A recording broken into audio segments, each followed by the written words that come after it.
कृष्ण छिपी गली से छिपते हुए गए। किशोरी जी कुंज का द्वार बंद करके बैठी थी। चुपचाप जाके दरवाजा खटखटाया। किशोरी जी भीतर से बोली, को हम द्वारी, कौन है द्वार पर? तो कृष्ण चुपचाप बोले, को हम द्वारी हरि। हरि पूरा नाम नहीं लिया, चुपचाप बोली, राधे अहम हरि, मैं हरि।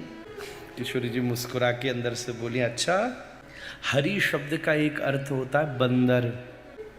मेरे दरवाजे पे क्या करवे आयो है बंदर? जा जा भाग यहां से। ठाकुर जी घबरा रहे, कोई आ न जावे। कृष्णो हम दयिते, हे दयिते अहम कृष्ण। कृष्ण शब्द का एक अर्थ होता है काला।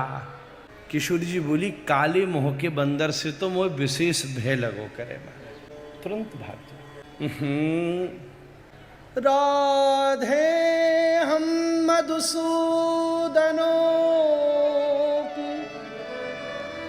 ओ राधिके अहम मधुसूदन, मैं तेरा आहा। ये वृंदावन है महाराज। इसलिए मैंने पहले दिन कहा, चार चीजें भागवत में जो इस बार कही हैं वो व्रज से बाहर नहीं जाती। भ से ब्रज जैसा भगवान कहीं नहीं, ग से व्रज जैसी गोपी कहीं नहीं, व से व्रज जैसी वंशी कहीं नहीं, त से व्रज जैसा तत्व कहीं नहीं।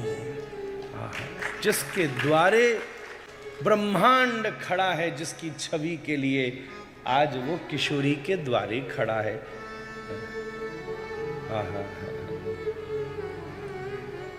राधे द्वार खो, राधे द्वार खो, मैं मधुसूदन।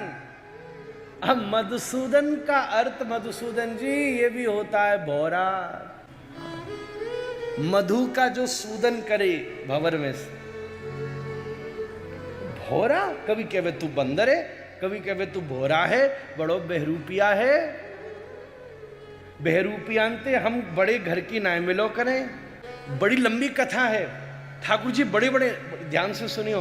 फिर बोले, मैं मेघश्याम, सारे नाम लिए, मैं विश्वम, मैं विष्णु, वषट्कारो, भूत भव्य भवत प्रभु। किशोरी जी ने सबको खंडन कर दिया। नहीं नहीं नहीं नहीं। ठाकुर जी घबरा गए, करूं तो करूं क्या? तब वृंदा सखी प्रकट भई। एक तटस्थ पक्ष है, एक परपक्ष पक्ष है, एक स्वपक्ष पक्ष है। स्वपक्ष पक्ष की अधिष्ठात्री प्रिया जी हैं। वृंदावन का असली रस तो यही है। ये तो मैं बीच में छुटपुटी सी आप दिखाई दे रहा हूं, और घोटनी है तो फिर वहीं बैठनो पर है वो महाराज। और फिर जो परपक्ष की अधिष्ठात्री है वो चंद्रावली है। पर वृंदा जी की बड़ी श्रेष्ठ भूमिका है कि वो जुगल को मिलावे की कोशिश करें। सबरी सखियां तैयार हैं, सब कछु तैयार है, और किशोरी जी घुसने नहीं दे रही। ठाकुर जी घबरा गए। वेणु करान्निपतितम स्खलितम शिखंडम धृष्टम च पीतवसनम मधुसूदनोपि। गीत गोविंद में जयदेव गोस्वामी लिखते हैं। ठाकुर जी के स्कंद से, अरे अब क्या करूं, क्या करूं? तो वृंदा सखी ने आके कहा कान में, तुमने जितने नाम बोले हैं वो सब नाम किशोरी जी को नहीं भाते। एक नाम मैं बताती हूं, वो बोलोगे तो द्वार खुल जाएगा। वृंदा ने कन्हैया के कान में वो नाम बोला, खूब बोले, विश्वम विष्णु, मधुसूदन कृष्ण, हरि, सब बोला।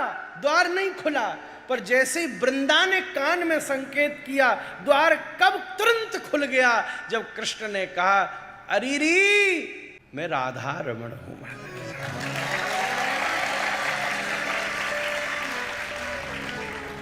आप कहेंगे कैसे खुल गया? व्याकरण की दृष्टि से यहां नाउन राधा है, रमण वर्ब है।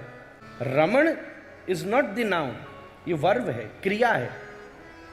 रमण क्रिया है, रमण नाम नहीं होगा। रमण तो क्रिया है, कोई घूमे रमण करे। जैसे यहां बाहर लोग सबरी परिक्रमा लगा रहे हैं, वो सब रमण कर रहे हैं महाराज।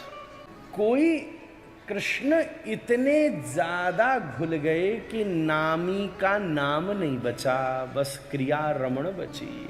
इतने मिल गए, जैसे चीनी दूध में इतनी मिल गई कि अब स्वाद बढ़ा गई, कृष्ण किशोरी में इतने मिल गए कि राधा रमण हो गए महाराज। ये उधो ने देखा, ये उधो ऐसे उधो घूम रहा है, या ब्रजमंडल में ऐसे घूम रहा है।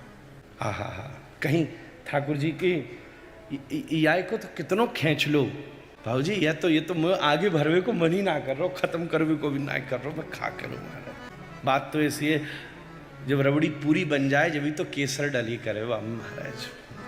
हतप्रभ हो गए जमुना जी के एकदम उधो बैरागिन को वेश पहन के आयो थो, तुरंत वाने सिर ढक्यो, अपने आप को दिव्य भावावेश में ठाकुर जी के दिव्य पादुकान को अपने पीताम्बरी से बांध लियो, और एक कदम को वृक्ष जाके नीचे ठाकुर जी के चरण चिन्ह, गोपी यह व्रज में जहाँ जहाँ कन्हैया के चरण चिन्ह है ना, माँ पाम ना धरे, पुष्पंते इत्र लगाए कि वह सुजो के राखे। हा हा हा, क्योंकि एक बात बताऊं, सब जगह पादुका के चिन्ह हैं, ब्रज में चरण के चिन्ह हैं महाराज। पाम तो बैकुंठ भी ना खुले, पाम तो केवल यहीं खुले महाराज। उधो